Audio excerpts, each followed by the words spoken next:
Setelah mendapat pengesahan dari Menkumham, Ketua Umum Golkar Agung Laksono mengumpulkan anggota fraksi Partai Golkar di DPP Partai Golkar untuk menyamakan visi. SK Kemenkumham menjadi bekal DPP untuk melakukan perubahan di fraksi. Untuk mengetahui informasi selengkapnya mengenai pertemuan di DPP Golkar, kita akan bergabung dengan reporter Riyad Nur Hidayat yang saat ini berada di DPP Partai Golkar Slipi, Jakarta Barat. Riyad, apa saja agenda yang dibahas pada pertemuan dengan 16 anggota fraksi Partai Golkar sore ini? Ya baik, Tasya dan juga pemirsa, adapun agenda yang dibahas oleh sekitar 16 anggota fraksi Golkar yang ditunjuk untuk membuat AKD atau Dewan nanti, maka 16 orang ini dipimpin oleh Zainuddin Amali sebagai Sekretaris Jenderal mengatakan bahwa acara ini adalah acara biasa, artinya Partai Golkar mengundang kepada seluruh anggota fraksi Partai Golkar yang berada di DPR untuk datang dalam upaya publikasi terkait dengan rencana Partai Golkar ke depan setelah mendapatkan surat SK dari Menteri Hukum dan HAM terkait dengan kepemimpinan Agung Laksono. Dan Zainuddin Amali mengatakan bahwa pada hari ini setidaknya ada 28 orang dari fraksi Partai Golkar yang datang.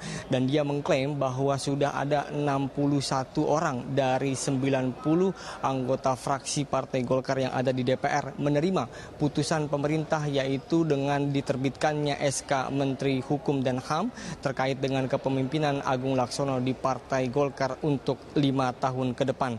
Dan ada beberapa orang memang yang tidak datang pada kesempatan hari ini, dan itu dikarenakan karena kesibukannya sebagai anggota dewan, jadi tidak bisa datang memenuhi panggilan pada sore hari ini. Dan Zainuddin Amali mengatakan bahwa dengan diterbitkannya SK Menteri Hukum dan HAM terkait dengan kepemimpinan Partai Golkar, maka dia berharap konflik yang terjadi di antara Partai Golkar selama ini sudah berakhir.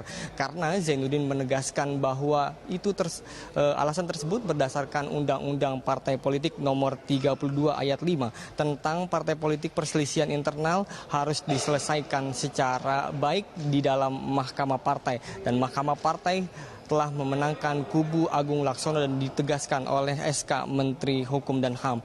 Dan berikut kita dengarkan petikan dari Zainuddin Amali selaku Sekretaris Jenderal Partai Golkar. Begitu keluar surat Kementerian Hukum dan HAM, kami mengundang anggota fraksi Partai Golkar untuk datang ke DPP di Slipi ini untuk mendapatkan penjelasan tentang langkah-langkah partai selanjutnya setelah ada keputusan dari Kementerian Hukum dan HAM. Jadi nggak ada yang istimewa, biasa saja. Partai memberi penjelasan kepada anggota partai yang ada di parlemen sebagai perpanjangan tangan partai. Baik, Tasya dan juga pemirsa, Zainuddin Amali juga menegaskan bagi orang-orang yang memang tidak puas dengan putusan dari SK Menteri Hukum dan HAM ini, boleh mengajukan, silahkan saja untuk mengajukan upaya hukum, dalam hal ini mengajukan ke PT UN, namun dia menegaskan bahwa gugatan ke PT UN tersebut tidak akan mengeksekusi SK dari Menteri Hukum dan HAM. Dan dia menegaskan bahwa kubu Agung Laksono lah yang berhak untuk memberikan rekomendasi kepada Partai Golkar untuk acara Pilkada pada Desember yang akan datang. Tasya. Baik, Riyad Nur Hidayat melaporkan langsung dari DPP Golkar di Slipi, Jakarta Barat.